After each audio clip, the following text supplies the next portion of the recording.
Ketika matahari belum menampakkan sinarnya, namun para polisi satuan lalu lintas sudah memulai aktivitasnya untuk memberikan kenyamanan dan mengatur kelancaran lalu lintas bagi warga masyarakat yang akan melakukan aktivitas pagi. Salah satunya adalah AKBP Polisi Haji Adnan yang dikenal dengan julukan polisi mepepep atau polisi cerewet. Namun jangan salah menilai, AKBP Polisi Adnan adalah seorang sosok polisi yang menjalankan program Mabes Polri agar pihak kepolisian selalu mengingatkan masyarakat untuk selalu patuh akan peraturan lalu lintas dan tertib berlalu lintas.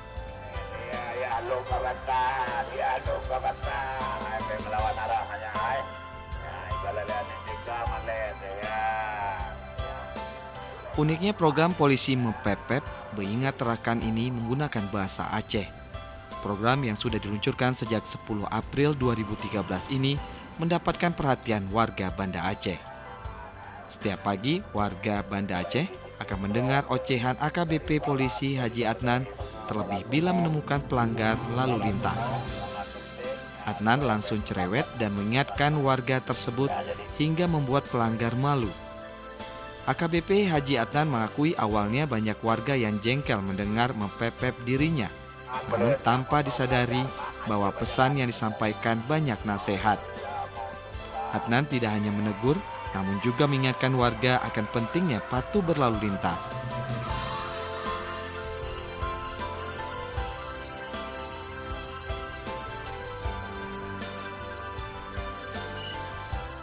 Bapak yang memiliki 3 orang anak dan sudah berusia 54 tahun ini mengawali karirnya di dunia kepolisian sebagai instruktur judo di Sekolah Polisi Polda Sumatera Utara pada tahun 1993 dan kemudian terus mendapatkan kepercayaan pada sejumlah jabatan strategis, diantaranya Kepala Koordinator Samsat Medan Selatan di Telantas Polda Sumatera Utara, hingga akhirnya pada tahun 2010 AKBP Polisi Haji Adnan ditugasi ke Provinsi Aceh sebagai Kasat Lantas Poltabes Banda Aceh.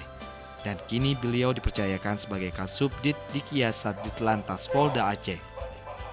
Pria lulusan Fakultas Sospol Universitas Dharma Wangsa Medan Sumatera Utara ini mengakui tugas yang diberikan Kapolda Aceh kepadanya agar selalu mengingatkan warga masyarakat Aceh dilakukan dengan keikhlasan. AKBP Polisi Adnan tidak pernah kenal lelah dalam menyampaikan pesan kepada pengguna lalu lintas sejak subuh hingga tengah malam. Bahkan anak-anak sekolah bila bertemu dengan dirinya langsung menegur polisi mepepep, artinya itu polisi cerewet dalam bahasa Indonesia. Adnan bergembira karena masyarakat sudah tertanam dengan ikon polisi mepepep. Kalau kita menilai cara respon, nampak sekali. Kita bisa lihat hari-hari dalam 20-30 pengguna jalan, paling-paling satu yang melanggar. Jadi ini sudah nampak kalau respon daripada masyarakat. Dan ini sudah legitimasi. Di mana aja saya lewat, orang sudah mengucapkan nyan. Jadi dalam arti dia sudah mendukung. Baik dalam kelompok perorangan maupun dalam kelompok rame. Jadi kita melihat setiap saya lewat depan rumah sekolah, anak-anak saja berdiri hormatnya gitu. Jadi diterima. Kalau dalam instansi saya memang, institusi saya memang ini sudah menjadi program unggulan yang masuk dalam laporan bulanan kegiatan.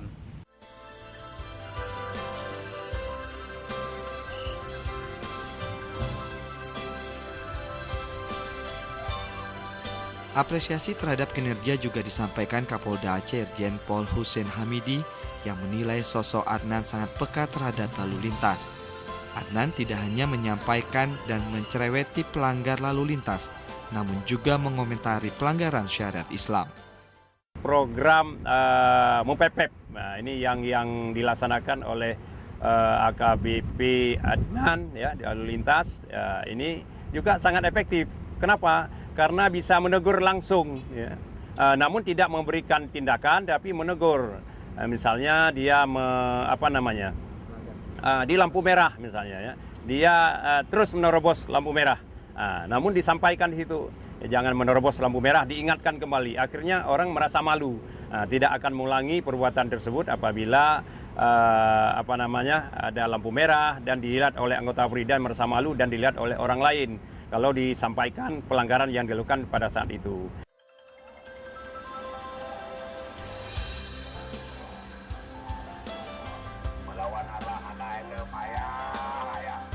Untuk Aceh sendiri, program polisi mempepet berjalan di 3 wilayah, yakni Polres Biren, Polres Lansa, dan Ditlantas Polda Aceh.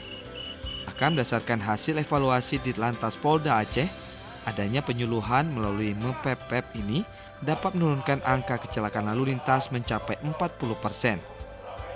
AKBP Polisi Haji Adnan tetap bersyukur terhadap seluruh respon masyarakat terhadap kinerjanya. Dan bahkan sebagai ikon Aceh untuk bidang lalu lintas, Adnan berkomitmen akan selalu mempepet agar kesadaran masyarakat Aceh berlalu lintas semakin meningkat.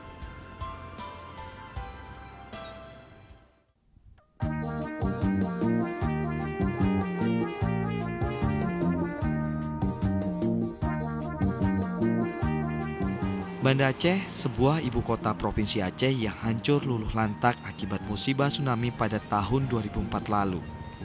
Namun siapa sangka kota kecil ini mampu berubah sejak 11 tahun lalu. Penataan kota Banda Aceh dilakukan dengan bantuan semua pihak, termasuk negara-negara di sejumlah dunia.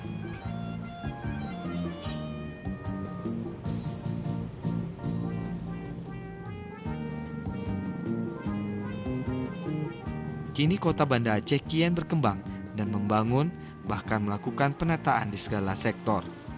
Salah satu adalah kawasan Ulele dan pelabuhan. Kawasan ini berada persis di pesisir laut, maka ketika tsunami menerjang Aceh, kawasan ini hancur luluh lantak. Pelabuhan juga tidak dapat digunakan. Berkat kerja keras serta dukungan penuh lembaga serta negara-negara donor, kini pelabuhan untuk menuju ke Pulau Sabang sudah representatif dan nyaman bagi masyarakat maupun wisatawan.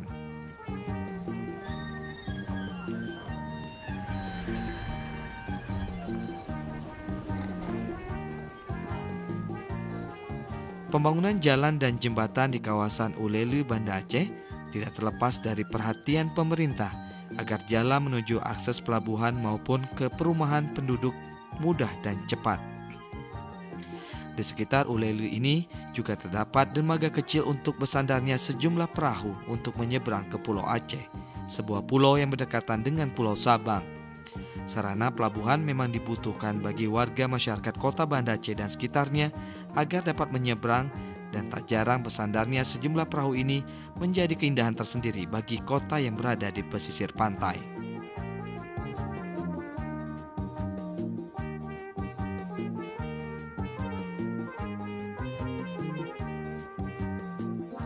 Pasca musibah tsunami, warga masyarakat yang masih hidup memutuskan kembali ke lokasi rumahnya, meski sudah hancur luluh lantak. Salah satu lokasi tersebut adalah Gampung Lambung. Kembalinya warga tersebut ke kawasan Lambung juga mendapatkan perhatian pemerintah sehingga memutuskan untuk membangun kembali perumahan bagi masyarakat yang menjadi korban tsunami. Pembangunan perumahan bagi warga yang menjadi korban tsunami dilakukan dengan penataan yang sangat baik. Di Gampung Lambung sendiri, kini telah terbangun perumahan yang layak serta penataan lingkungan yang menjadi contoh bagi kawasan lain di Aceh. Perumahan yang teratur serta dilengkapi jalan yang lebar ternyata menjadi kenyamanan bagi warga yang memilih kembali ke kawasan ini.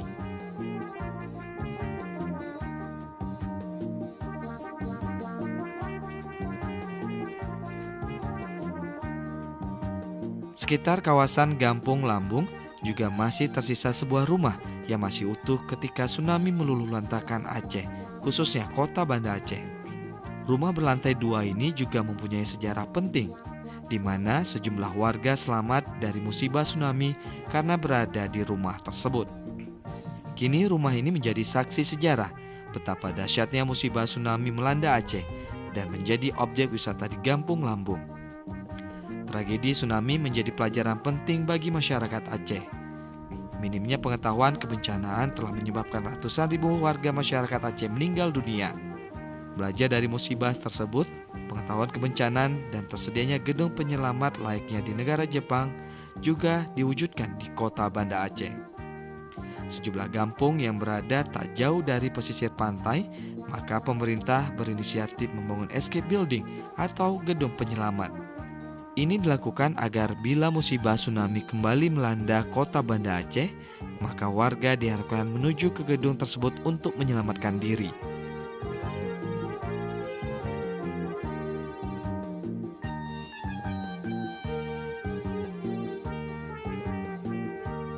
Di bawah kepemimpinan Wali Kota Banda Aceh Haji Hiliza Sadudin Jamal, pemerintah Kota Banda Aceh senantiasa membangun dan berbenah pasca musibah tsunami. Kota Banda Aceh diharapkan menjadi kota yang ramah lingkungan dan kota peduli akan keselamatan dari bencana khususnya gempa dan tsunami melalui penyediaan sarana pendukung maupun fasilitas penyelamatan bagi warga Kota Banda Aceh. Ya, Assalamualaikum warahmatullahi wabarakatuh. Saudara, di sesi dialog kali ini kita akan berbincang bersama Wali Kota Banda Aceh, Ibu Hajah Hiliza Sadudin Jamal, yang telah hadir bersama saya dan akan berbincang bagaimana pembangunan Kota Banda Aceh. Assalamualaikum Ibu. Waalaikumsalam Terima kasih telah hadir dan menyempatkan waktu untuk berbincang sebentar. Bu, kalau kita lihat Kota Banda Aceh merupakan salah satu daerah terparah Bu ya dilanda musibah tsunami, dan kemudian setelah 11 tahun ini lebih udah menjadi perkembangannya luar biasa sekarang ini. Nah, bagaimana menyusun dan menata pembangunan Kota Banda Aceh sehingga menjadi kota yang paling menarik lah untuk di Aceh sendiri pasca musibah tsunami? Ya, Alhamdulillah pasca musibah gempa bumi dan tsunami kita tahu banyak sekali yang memberikan support, dukungan, bantuan ya, baik dari NGO, dari dunia internasional melalui Badan Rehabilitasi dan Rekonstruksi Aceh Nias. Dan waktu itu kami mencoba untuk memulai dalam membuat rencana tata ruang Kota Banda Aceh. Dan itu menjadi saat ini sudah merupakan kanun tata ruang Kota Banda Aceh, di mana peruntukan wilayah daerah itu benar-benar kita kaji secara matang, mana yang open space, yang green space, kemudian juga tempat bisnis, tempat perkantoran dan sebagainya. Penghargaan dari pemerintah pusat karena kita yang pertama dan itu yang terbaik, dan setiap tahunnya kita juga memperoleh penghargaan itu. Berdasarkan dari rencana tata ruang Kota Banda Aceh, kita mengembangkan pembangunan itu sesuai dengan tata ruang yang ada.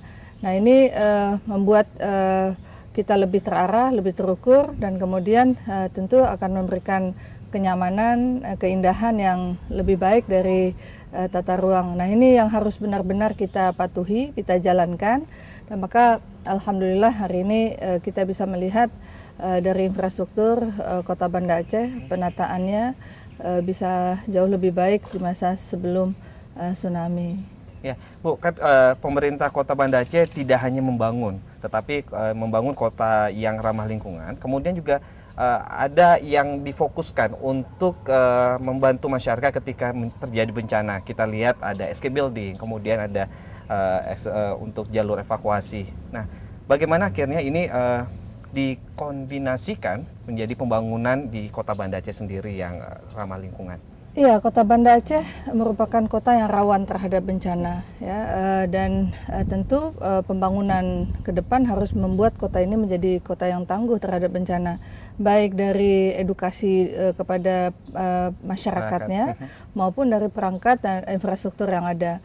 Nah, kita secara kurikulum kita sudah masukkan kepada seluruh jenjang sekolah, dan kemudian juga kita membuat simulasi-simulasi koordinasi lintas organisasi dan dinas ya, seperti keterlibatan RAPI, PMI, kemudian ada SAR, ada tim Basarnas. Semua ini adalah tim yang terus bergerak apabila terjadi sesuatu hal yang terhadap kebencanaan. Dan kemudian juga di dalam tata kota kita telah di tempat-tempat wilayah daerah-daerah yang rawan terhadap bencana, kita membangun escape building, di mana itu juga tempat evakuasi masyarakat, dan kemudian escape route, kemudian juga jalur evakuasi. Nah, semua orang akan tahu mana jalur yang harus mereka tempuh, kemana tempat yang aman untuk mereka bisa berlindung, dan kemudian juga kesiapan dari tim Penanggulangan Bencana Kota Banda Aceh. Jadi alhamdulillah saat ini kita bisa melihat bahwasanya masyarakat kita sudah mulai aware, sudah mulai peduli, ada early warning system yang ada, dan kemudian melalui program dakwah.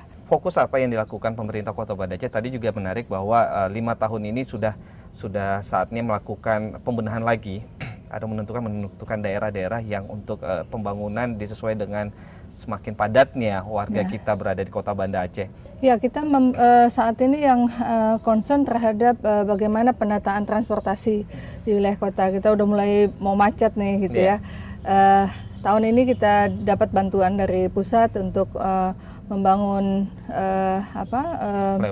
flyover, kemudian membangun underpass, kemudian juga penyediaan tempat untuk Trans Kutaraja, di mana untuk tahun ini kita untuk insya Allah awal tahun depan itu ada 2 koridor, yang semuanya itu akan ada 6 koridor, dan kemudian juga bagaimana kita agar menarik banyak investor bisa datang ke Banda Aceh, banyak event. Kita juga sedang membangun Madani Education Center, di mana di dalamnya termasuk salah satu pembangunan Banda Aceh untuk convention hall yang bisa menampung 4.000 orang di dalamnya.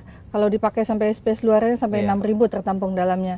Dan di situ juga ada tempat pendidikan dari sisi adat budaya, terus kemudian keislaman ya tentang dan kemudian di situ ada juga pendidikan, ada eco park, kemudian ada untuk exhibition, ada hotel. Jadi fasilitas di satu kawasan. Nah, ini kita ingin, ini adalah green space, green building, dan kemudian tentu ini akan bisa menjadi ikon terbaru untuk Banda Aceh. Kemudian juga kita juga terus melakukan pembangunan untuk kebutuhan masyarakat, katakanlah kelompok IT dari komunitas-komunitas, dan kemudian juga ya penataan kawasan waterfront city.